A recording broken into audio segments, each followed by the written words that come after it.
have your input and your comments.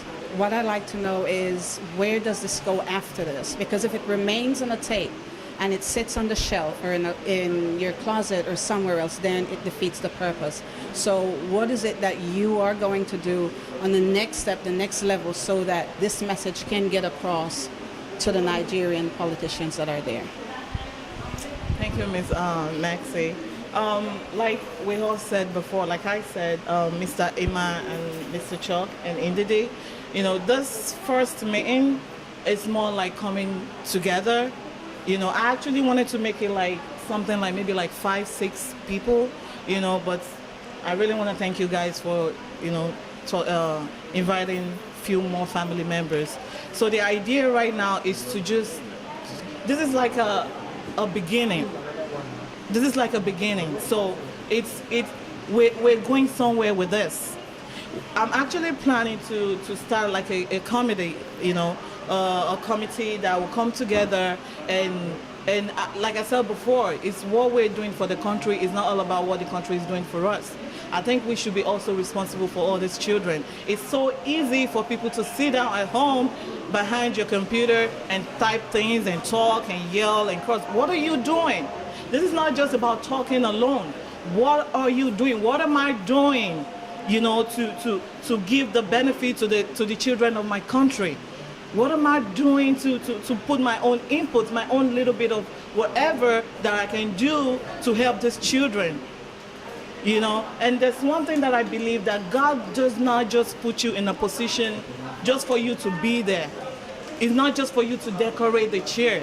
You're where you are right now for a reason. God put you there for a reason.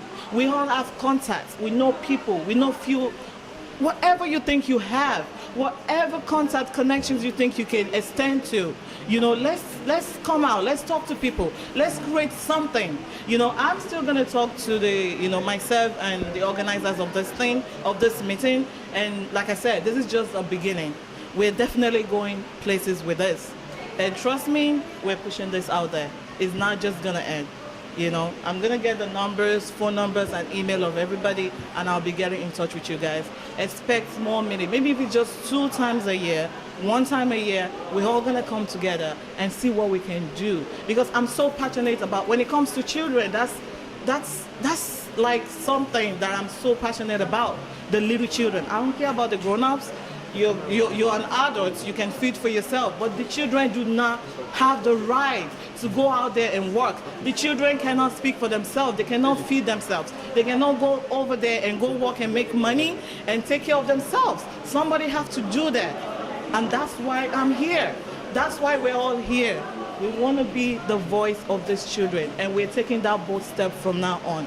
It's not going to stop here. This is just the beginning. Thank you. I want to say again, thank you all for coming.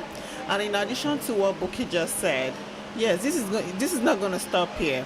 And also, like she also stated, what are we as an individual doing?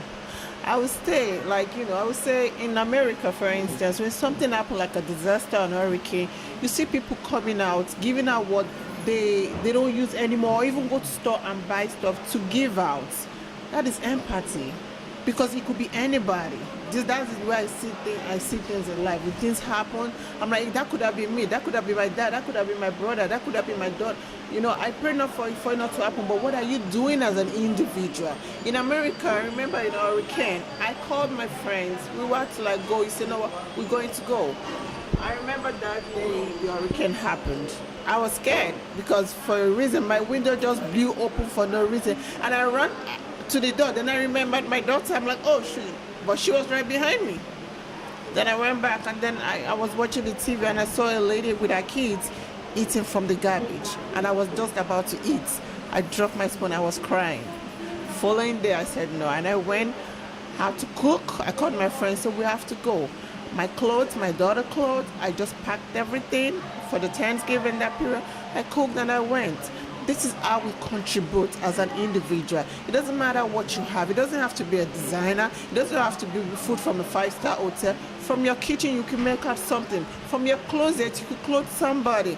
From your shelf, you could give out some books to somebody. From your gadget, electronic gadget, you could give out someone something useful. There are so many things we have at home we don't use.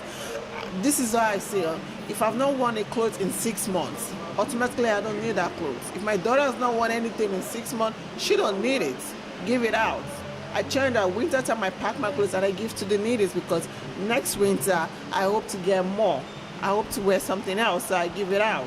This is how we're going to help as an individual. Let's not wait for just the government. Let's not wait for our leaders. Our leaders, we're going to continue praying that they will do something positive. But as an individual, let's also give a positive impact. Let's contribute to the little. It's a little drops of water makes an ocean. So let's help out. And also, like, that was a very good question you made.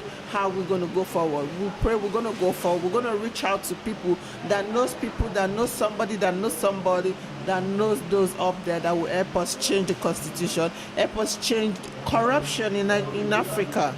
Big, not just poverty, our biggest problem is corruption. Because some people, they say, okay, yes, we're not going to pass this law. And then some will come and say, here's some millions, here's some contract, vote for this, So I'm going to pass on the mic, and I also want to say thank you all for coming, and we're all going to meet again by the grace of God. But as again, every day you wake up, you say thank God, and you ask yourself, what are you going to do to help somebody else? Thank you. Finally, before we leave, I would like to thank everybody Buki and Ndidi for bringing me in here. This is the kind of forum I enjoy. This is what makes me 110% Nigerian. I've been here for a long time, but I still connect back home. What goes wrong there affects me. I feel it deep down in my heart. I know that we are going to move forward with this. We're going to involve international bodies to put what we call international pressure on these guys. We have to reach out to civil rights organizations here in America and let them know what is going on. We need that help, we need that publicity, we need that push. Definitely obviously we're going to make things happen when we do all that. I want everybody to go home, inform your family, your relatives, your cousins, what this is all about. Tell them to pay attention. You have BBM, you have WhatsApp, you have Instagram, you have email, you have Facebook. Use it wisely. Communication, awareness, that's the key. I wouldn't have known this if I wasn't using a BlackBerry phone. I'm not advertising for any company, they're not paying me. BlackBerry is not paying me for this commercial. But I thank God for the social media, and I was able to get this information second after this thing hit the fan. And I want us to continue to pass it around. Honestly, I'm happy Mark came in today. He's a big shaker. I'm sure when things move forward, he's going to talk to his family who are also in politics. If I have a family in politics, I'll be building them up, But so let's see if we could make this change. Once again, thank you very much for having me here.